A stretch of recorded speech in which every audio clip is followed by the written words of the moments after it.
What's up, 4th and 5th graders? You guys know what time it is. Time for Stuff with Nick.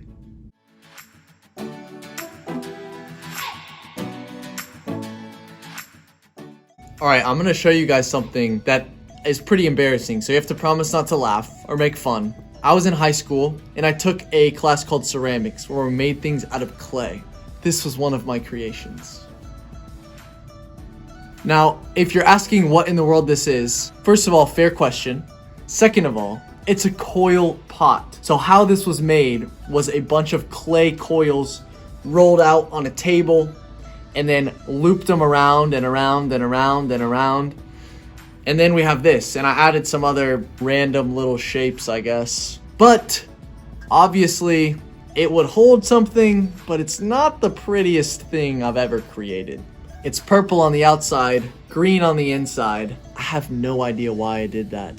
But the bottom line is that I'm not really that great at creating things out of clay. Today, we're gonna check out a story, a legendary story of creation and how God is the master creator of all things.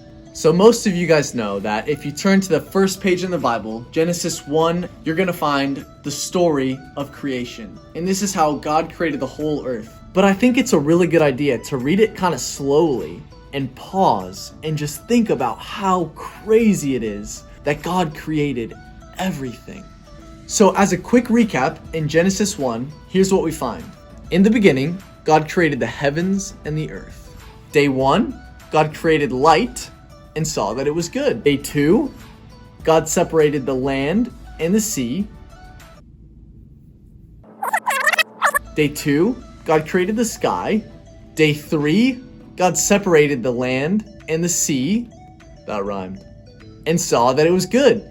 Day 4, God created the sun and the moon and the stars, and he told the sun to give light to the day and the moon to give light to the night, and he saw that it was good. Day 5, God created all the living things in the sea and all the birds in the air, and he called it good. Day 6, God created all the land animals, all the things that crawl on the earth and walk, and the livestock and the wild animals, and then he created us. He created male and female in his own image. God also created all the seed-bearing plants and trees and fruits. Then after the 6th day, in the beginning of chapter 2, it says that the heavens and the earth were completed in their vast array. And the 7th day, God finished the work and he rested. He rested from all of his work and he made it holy because he rested from all of his work. So here we have this crazy story of God creating everything. And it's easy for us to sing songs about it or to memorize what was created on what day. But what's really cool is if we just stop and think, holy cannoli. God created everything. There was no land. And God said, let the land come up out of the sea so that there can be land and sea. What? God created light before he even created the sun. What? God saw that it was good for there to be sun during the day and moon and stars at night. So he decided to create them. The God that we serve and worship is so powerful, and he is so creative. And we see that all throughout this story of creation, but we also see it all around our world today. Look at you. You are someone that was created by God on purpose and with an intent and a design. Or the trees in your front yard. Those are things that are created by God. Even down to the little teeny cell that soaks up light from the sun and makes the palm leaves green.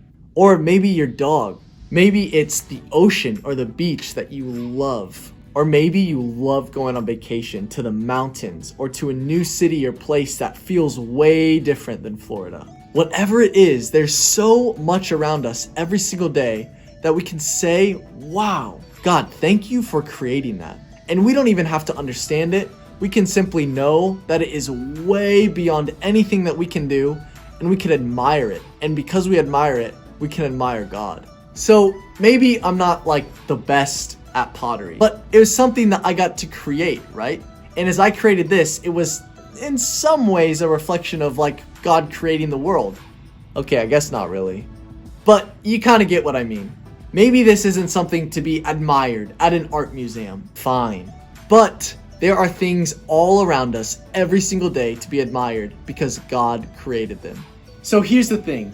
There is no limit to God's creativity. And we see that all throughout Genesis chapter 1 and the very beginning of chapter 2. So why don't you guys go and read that this week? Maybe with your parents or your brothers and sisters. There's a whole bunch of really cool stuff in there about how God created all the fish and the things in the sea, how God created all the things that crawl on the earth. And how he created you and how he created me.